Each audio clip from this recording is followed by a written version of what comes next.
வணக்கம் மாணவ செல்வங்களே. இன்னைக்கு நம்ம பார்க்க போகிறது ஒரு மிக மிக முக்கியமான ஒரு கணக்கு. என்ன கணக்கு முதல்ல பார்ப்போம். A particle is moving eastward with the velocity of 5 meter per second. In 10 seconds, the velocity changes to 5 meters per second, 5 meter per second northwards. The average acceleration in this time அப்படி கேட்டு கொடுத்துருக்காங்க.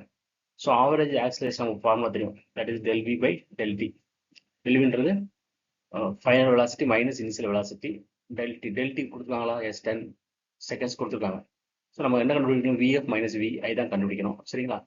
So direction கொடுத்துருக்கனால நம்ம என்ன செய்யணும்? First east to west, north to south வரைஞ்சிக்கணும். So first என்ன நடக்குது? East டைரக்ஷனில் 5 meters per second வெலாசிட்டியில் ட்ராவல் ஆகுது, பார்ட்டிகல் மூவ் ஆகுது. சரிங்களா? அப்புறம் என்ன பண்ணுதுன்னா 10 செகண்டுக்கு நார்த்வேர்ட் டைரக்ஷனில் 5 meter per second நேரத்தில் போகுது. இதுதான் ஃபைனல், இதுதான் initial. V final velocity, V initial velocity.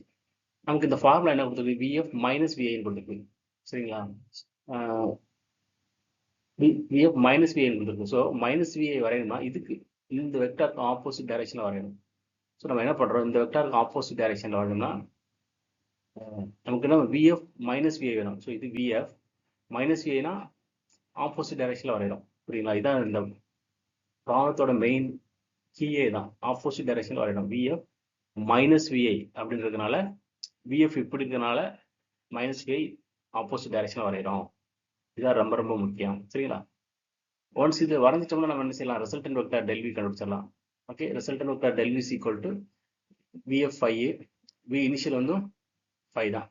So 5 + 5 square root போட்டிங்கன்னா நமக்கு என்ன கிடைக்கும்? ஸ்கொயர் ரூட் ஆஃப் 50 கிடைக்கும். அதில் 5 காமனாக வெளியே எடுத்தீங்கன்னா ஸ்கொயர் ரூட் ஆஃப் 2 கிடைக்கும். இதுதான் del v ஓட value. So del r is equal to 5 into square root of 2 divided by 10. So 1/2 square root of 2 அதாவது square root of 2 divided by square root of 2 into square root of 2. ஏன் இப்படி நம்ம எழுதுறோம்னா answer வந்து இப்படி கொடுத்துருக்காங்க. Answer வந்து in terms of 1/√ல கொடுத்துருக்கனால நம்ம இந்த மாதிரி ஸ்பில்ட் அப் பண்ணி எழுதுறோம். ஸோ 1/√2 இதுதான் average velocity. So average acceleration is 1/√2 metre per second square. அதுவும் ரொம்ப முக்கியம். எந்த டைரக்ஷனில் போகுது? இப்போ நீங்கள் இந்த டயக்ராம் பார்த்தாலே தெரியும். இதுதான் ரிசல்டன்ட் வேல்யூ. சரிங்களா? இது எந்த டைரக்ஷனில் போகுது? இது நார்த்து, இது வெஸ்ட்டு. சரியா? ஸோ இது எந்த டைரக்ஷனில் போகுது? நார்த் வெஸ்ட் டைரக்ஷனில் போகுது. ரிசல்டன்ட் வெக்டார் என்ன செய்யுது? நார்த் வெஸ்ட் டைரக்ஷனில் ட்ராவல் ஆகுது. So towards north west direction. இதில் மேக்னிடியூடும் கரெக்டாக கண்டுபிடிக்கணும், டைரக்ஷனும் கரெக்டாக கண்டுபிடிக்கணும்.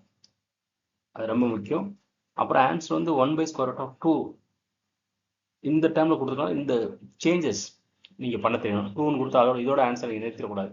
இது அங்கிட்டு ஒரு சின்ன ப்ராசஸ் பண்ணணும். ஸோ 3 முக்கியமானது என்னென்னா 3ல் 4 இம்பார்ட்டன்ட் பாயிண்ட்.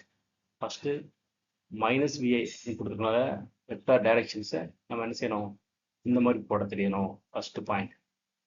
சரிங்களா?